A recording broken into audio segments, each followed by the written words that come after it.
गेल्या 2 दिवसापासून मुंबईसह उपनगरे, ठाणे, नवी मुंबई आणि कोकण पट्ट्यात मुसळधार पावसाने झोडपून काढला आहे. सलग दुसऱ्या दिवशी जोरदार वाऱ्यासह पाऊस सुरू झाल्याने लोकल आणि रस्ते वाहतूक धीम्या गतीने सुरू आहे. राज्याच्या उर्वरित भागात मात्र चित्र वेगळं आहे. देशात सध्या 3 ठिकाणी सायक्लोनिक सर्क्युलेशन आणि पाकिस्तानजवळ वेस्टर्न डिस्टर्बन्स तयार झाल्याने वाऱ्यांचा वेग वाढला आहे. यामुळे मध्य प्रदेशात अतिमुसळधार पावसाचा इशारा देण्यात आला असून महाराष्ट्रात पुणे, घाटमाता आणि कोकणात पाऊस अक्षरशः कोसळत आहे. मात्र मराठवाड्यात पावसाची ओढ कायम असल्याने बळीराजाची चिंता वाढली आहे. भारतात सध्या 3 सायक्लोनिक सर्क्युलेशन तयार झाले आहेत. त्यापैकी एक मध्य प्रदेशवर आहे.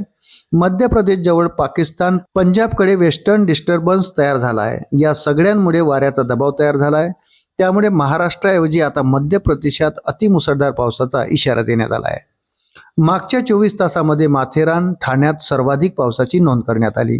कोकण आणि गोवा, पुणे आणि घाटमाथ्यावर मागच्या 24 तासात चांगला पाऊस झाला आहे. मराठवाड्यात कमी पावसाची नोंद करण्यात आली आहे.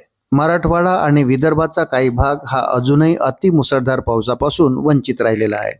आज पुन्हा एकदा कोकण आणि पश्चिम महाराष्ट्रात वादळी वाऱ्यासह मुसळधार पावसाचा इशारा देण्यात आला आहे. पुणे घाटमाथ्यावर रेड अलर्ट देण्यात आला आहे. त्यात कोकण आणि गोव्यापर्यंत चांगला पाऊस होणार आहे. मात्र आजही मराठवाडा कोरडा राहणार आहे. त्यामुळे मराठवाड्यातील शेतकऱ्यांची चिंता वाढली आहे. मुंबई उपनगर, ठाणे, कल्याण, डोंबिवली, नवी मुंबई या भागांमध्ये पहाटेपासून मुसळधार पाऊस आणि वाऱ्यांनी चांगलाच वेग पकडला आहे. सलग दुसऱ्या दिवशी चांगला पाऊस सुरू आहे, तर घाटमाथ्यावरही चांगला पाऊस होत आहे. आज पुन्हा एकदा कोकण आणि पश्चिम महाराष्ट्रात 60 किलोमीटर तासी वेगाने वारे वाहतील आणि वादळी वाऱ्यासह मुसळधार पाऊस होईल असा अंदाज स्कायमेटचे हवामान तज्ज्ञ महेश पलावत यांनी वर्तवला आहे. पुढील 3 तासात मुंबई शहर, मुंबई उपनगर, रायगड, ठाणे या जिल्ह्यांमध्ये काही ठिकाणी मुसळधार पाऊस येण्याची शक्यता आहे. तरी नागरिकांनी सतर्क राहावे आणि प्रशासनाने दिलेल्या सूचनांचे पालन करावे असे आवाहन मंत्रालयाकडून देण्यात आले आहे. अजूनही 21% मान्सूनच्या पावसाची तूट आहे. जितका पाऊस पडायला हवा तेवढा अजून पाऊस पडलेला नाही. त्यासोबत विदर्भातही अतिमुसळधार पाऊस होईल असा अंदाज वर्तवण्यात आला आहे.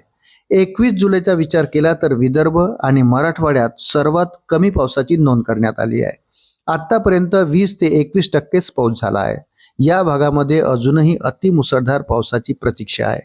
31 जुलैनंतर पुन्हा मान्सूनला ब्रेक लागणार असून उकाडा वाढण्याची शक्यता आहे. अशाच नवनवीन अपडेटसाठी व्हिडिओला लाईक आणि चॅनलला सबस्क्राईब जरूर करा. धन्यवाद.